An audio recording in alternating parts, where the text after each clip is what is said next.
उसके बाद पहुंची बहुत क्रेज की कि मम्मी को मत भेजी, तो वो भी मना कर दी, बोले कि नहीं मम्मी को मत भेजिए। उसने बात करके वो फ़ोन काटते तो हमको लगा कि मतलब दूसरा हमको कॉल करेगा, इसके बाद हम बात करेंगे। तो इसके बाद नहीं आया तो फिर हम लोग क्वार्टर चल गए। तो वहाँ पर मतलब 6:30 बजे हो गया, तो 7 बजे मतलब यहाँ पर पता चला कि मतलब ऐसे, तो तुरंत मम्मी को कॉल किया कि मम्मी क्या हुआ है, तो बोला कि अरेस्ट कर लिया। तो बोल कि ठीक है, तो हम तुरंत मम्मी को कॉल करके मतलब मीडिया वाला को बुलाए। तो मेरे पास नहीं पहुंचा क्वार्टर, तो यही आ गए। यहाँ पर मम्मी का बयान ले लिया, इसके बाद मतलब बोला कि आपके पास नहीं जाएंगे, अभी तो रात हो गया, 9:30-10 बज गया, कैसे जाएंगे रात में। तो छोड़ दिए, सुबह ही हम लोग, तो वहाँ से हम 5:30 बजे यहाँ आ गए। तो 3-4 तारीख से अगस्त से मतलब क्वार्टर में जाकर के हमको धमकी पूरा दे रहा था, मतलब नलमटिया था ना और मागामा था ना। तो बोला कि मतलब पहले दिन तो नॉर्मली बात किया, एक लेडीज मुझसे थी, फिर दूसरा भी क्या पूछा कि कहाँ है, तो बोले कि मतलब हमको नहीं पता है, ऐसे बोलते हैं। तो बोला कि मतलब आपसे कभी बात होता है, तो बोल के हाँ सर बात होता है, मिलने आते हैं। हाँ। और विद्यालय में जो अनाथ बच्चे पढ़ते हैं, खासकर उनसे मिलने के लिए आए थे, लेकिन काफ़ी तादाद में आप लोग जुटे हैं, काफ़ी भीड़ में आप लोग जुटे हैं, तो इसीलिए 2 शब्द रखने के लिए आपके बीच आए हैं। हालांकि हम आज संबोधन के लिए या 2 शब्द रखने के लिए यहाँ पे नहीं आए हैं। आप भी जानते हैं हम लोग शोकाकुल परिवार से मुलाकात करने आए हैं, उनसे मिलने आए हैं, उन्हें ढांढस देने के लिए आए हैं। लेकिन चूँकि काफ़ी मात्रा में आप लोग आए हैं और गोड्डा, साहेबगंज, पाकुड़ ये क्षेत्र हम लोग 6 महीना साल भर के बाद आ पाते हैं, तो आप काफ़ी संख्या में है, इसीलिए मैं 2 शब्द आपको बीच रखना थोड़ा सा मैंने मुनासिब समझा। हालांकि हमारा उद्देश्य नहीं था कि यहाँ जाके हम कुछ बोलें, अगर बोले भी तो विषय पे बोलें, क्योंकि आप लोग आए हैं। तो सबसे पहले तो आप सभी को पुनः हुल धरती में हुल जोहार करते हैं।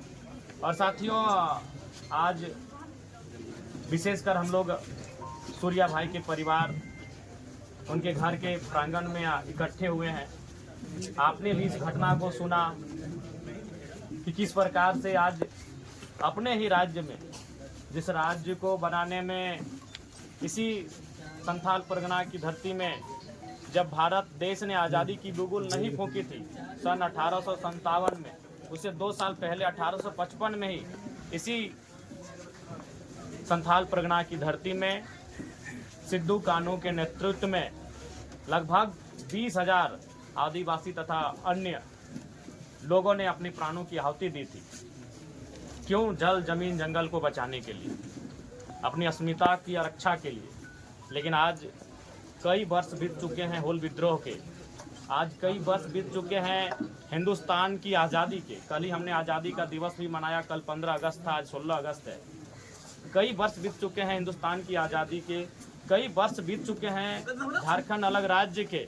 लेकिन आज दुर्भाग्य है कि आज भी एक आम व्यक्ति आज़ादी का अनुभव नहीं कर पा रहा है। एक आम व्यक्ति जिस प्रकार अंग्रेजों के कालखंड में अगर कोई ईस्ट इंडिया कंपनी के खिलाफ आवाज़ उठाता था, यदि कोई पूंजीवाद के खिलाफ आवाज़ उठाता था, यदि कोई अफसर शाही महाजनों सामंतों के खिलाफ आवाज़ उठाता था, तो उनकी आवाज़ को कुचल कर रख दिया जाता था। वो अंग्रेजों के काल में हमने देखा था। लेकिन आज दुर्भाग्य कहिए या शर्म कहिए, लोकतांत्रिक भारत में उसी दृश्य को हम लोग देख रहे हैं। इस देश के एक प्रधानमंत्री अटल बिहारी वाजपेयी थे, वो कहते थे कि कलकत्ता के फुटपाथों में नंगे बदन जो आंधियाँ सहते हैं, जो भूखे रहते हैं, उनसे जाकर पूछिए कि 15 अगस्त के बारे में क्या कहते हैं। लेकिन आज आपसे आग्रह होगा कि मेरे संबोधन में कभी आप ताली ना बजाएं, क्योंकि हम लोग शोक के लिए आए हैं। और नारा, किसी भी व्यक्तिगत नारा, खासकर किसी के नाम का जो जीवित है उसके नाम का नारा भी आप नहीं लगाएंगे। हमसे आपसे पहले आग्रह कर लेंगे, आपसे पहले हम आग्रह कर लेंगे, किसी प्रकार की तालियां ना बजाएंगे। और किसी प्रकार कोई जीवित व्यक्ति का, चाहे मेरा ही क्यों ना हो, जीवित व्यक्ति का आप नारा नहीं लगाएंगे। क्योंकि हम लोग आज राज्य भी शोक का है, आज राज्य में एक दिवस से छुट्टी भी है रामदास सोरेन जी के निधन के अवसर पर, दुखद घड़ी में, तो इसलिए आपसे आग्रह होगी। तो आज जो अटल बिहारी वाजपेयी का जो कथन था कि हम आज़ादी मना रहे हैं, हम झंडे का तोलन कर रहे हैं, झंडा तोलन कर रहे हैं, हम पूरे हर्ष उल्लास के साथ गीत गा रहे हैं, लेकिन असल में आज़ादी आज कहाँ है? आज जो अटल बिहारी वाजपेयी कहते थे अपनी कविता में कि कलकत्ता के फुटपाथों में नंगे बदन जो आंधियाँ सहते हैं, उनसे जाकर पूछो 15 अगस्त के बारे में क्या कहते हैं। आज वो सूर्या हासदा के साथ जो इनकाउंटर हुआ है, वो अभी वही सवाल कर रहा है। उनके परिजनों से मिले, उनकी पत्नी से मिले, ठीक हमारे बगल में बैठी हैं उनकी पत्नी, उनकी माता बैठी हैं, उनके 2 भाई बैठे हैं। उन्होंने यही कहा कि जो हाल ही में एक माइंस में गोली कहीं चला था, उसी घटना को लेकर पुलिस दबाव बना रही थी सरेंडर करने को लेकर। एक बात जान लीजिए, अगर किसी माइंस में किसी कंपनी की घटना है तो मैं कहूंगा आज आपके माध्यम से पूरे राज्य को सूर्या जैसे नौजवानों का समर्थन करना चाहिए। अगर ये किसी के साथ, किसी महिला के साथ दुर्व्यवहार की बात आती, किसी किसान के दूसरे साथ दुर्व्यवहार की बात आती, तो आप सूर्या भाई को गलत कह सकते थे, आप सूर्या को गलत कह सकते थे। लेकिन कंपनी का प्रसंग है तो आपको भी जान रहे हैं कि ईस्ट इंडिया कंपनी और आज की कंपनी में कोई अंतर नहीं है, केवल नाम बदला है। इसलिए अगर इनका सरेंडर करने का दबाव इसलिए था कि कोई माइंस से संबंधित मामला था, कोई कंपनी से संबंधित मामला था, चाहे वो पत्थर की खादान हो या कोयला की खादान हो, तो पूरे राज्य को सूर्या को अपराधी की नज़र से नहीं, मेरे हिसाब से बागी की नज़र से आप देख सकते हैं, अपराधी की नज़र से नहीं देख सकते हैं। क्योंकि आज केवल आपका गोड्डा का ललमटिया ही परेशान नहीं है विस्थापन को लेकर, आज आपका गोड्डा का ललमटिया ही केवल परेशान नहीं है कंपनियों के आतंक को लेकर। हम धनबाद से आते हैं और हमसे बेहतर दर्द को कौन जानता है। धनबाद यानी देश की कोयला राजधानी, जहां हमने अपना जमीन दिया और आज हमारा ही लहू, आज हमारा ही रक्त बह रहा है उस धरती में। ये तो सूर्या ने आवाज़ भी उठाया, धनबाद में अब आवाज़ भी नहीं उठती है, अब समझौता हो जाता है। लाशें अवैध कोयला खदानों के नीचे दम तोड़ देती हैं और वो बाहर तक नहीं आती। हम धनबाद से आते हैं, तो इसलिए अगर उनका सरेंडर करने का दबाव इसलिए पुलिस बना रही थी कि कोई कंपनी से विवाद था, तो मैं कहूँगा कि सूर्या को अपराधी की नज़र से नहीं, उसे बागी की नज़र से देखिए। क्योंकि कंपनी का क्या रूल है आज राज्य में, ये आपसे नहीं छुपा है। चाहे वो आपके संथाल परगना के पत्थर के खादान हो, चाहे हमारे धनबाद बोकारो के कोयला के खादान हो, या टाटा जमशेदपुर के उद्योग हो, हर एक जगह झारखंडियों का दमन हो रहा है, झारखंडियों का दोहन हो रहा है, झारखंडियों का शोषण हो रहा है, तो उसके खिलाफ हर कोई आवाज उठाएगा। आज एक सूर्या आया है, कल को न जाने कितने लोग आएंगे और ये कितनी गोलियां मारेंगे, ये तो भविष्य की बात है। हमें लगता है कि जिस दिन पूरे राज्य से आवाज उठी, इनकी गोलियां कम पड़ जाएंगी, इनकी गोलियां कम पड़ जाएंगी। और ये अस्मिता का सवाल है, ये इस राज्य की आदिवासी और यहाँ के मूलवासी की अस्मिता का सवाल है कि राज्य आपका है। आज आप यहाँ मजदूरी की नौकरी के लिए तरस रहे हैं, आज आपके बच्चे सामान्य शिक्षा के लिए तरस रहे हैं, साधारण चिकित्सा के लिए आपके बच्चे तरस रहे हैं। आज क्या है आपके राज्य की स्थिति? आपके राज्य में क्या नहीं है? कोयला है, अभ्रक है, यूरेनियम है, क्रोमाइट है, ब्रोमाइट है, बॉक्साइट है, अनगिनत मिनरल्स हैं और उन्हीं मिनरल्स पर इनकी नजर है। अंग्रेजों ने जाते जाते पूरी दुनिया को बता दिया था कि झारखंड के हिस्से में जर्मनी के तर्ज पर बहुत सारे मिनरल्स हैं, बाकी जो देश जहां मिनरल्स का खजाना है उसी तर्ज पर यहाँ खजाना है।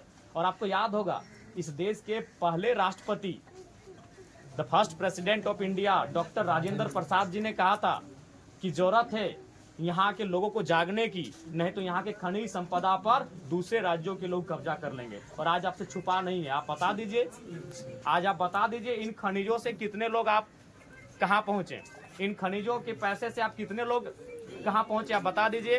तो आज सूर्या की जो लड़ाई थी आप भी जानते हैं, हालांकि लोग अब कहने से डरेंगे क्योंकि पुलिस का मामला आया है, लेकिन हमें कहने से, बोलने से परहेज नहीं लगता है, ना ही डर लगता है, क्योंकि मैंने सारी चीज़ों का अध्ययन किया है। उनकी लड़ाई में जो दबाव था वह माइंस, वह कंपनी थी, वह क्रेशर्स थे, वह पत्थर के खादान थे, वो कोयला के खादान थे, वो राजमहल, साहेबगंज और गोड्डा से गायब हो रहे पहाड़ हैं। तो हमें लगता है कि ये तो आने वाले दिनों में ऐसी आवाज तो हर एक जगह से निकलेगी। अभी आप जाके देखिए, विशेषकर आपका भी बड़का गांव एक हजारीबाग में क्षेत्र आता है, वहाँ लोग 100 नहीं 1000 दिनों से धरना में बैठे हैं। जो कोयला कंपनियां वहाँ काम कर रही है, जबरन जमीन लेना चाहती है, 2000-4000 रुपया डिसमिल जमीन का रेट है भाई, काहे देगा कोई। तो ये जो विषय जिसको लेकर आज आप सूर्या को देखें कि उनका इनकाउंटर तक किया कर दिया गया, यह विषय राज्य के हर एक क्षेत्र में है।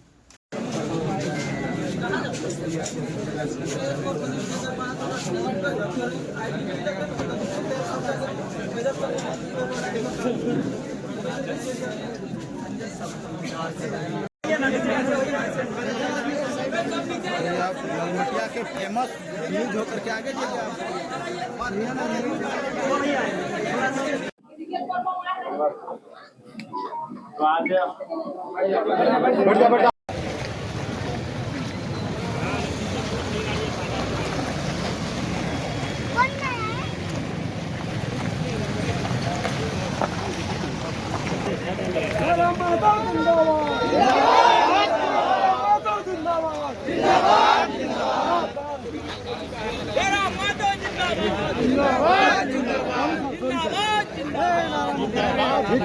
सॉरी सर कोई नारा नहीं लगाएगा। Sorry sir. अरे लाइन से भाई लाइन से।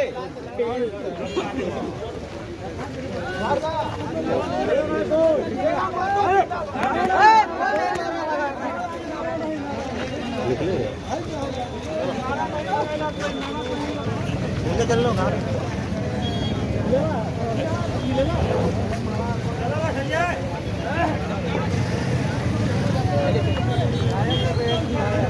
ये है विधायक। चलिए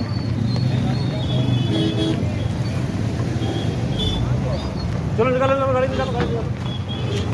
अबे सर करो ना, नहीं ले रहा कैसा नहीं ले चलो समाओ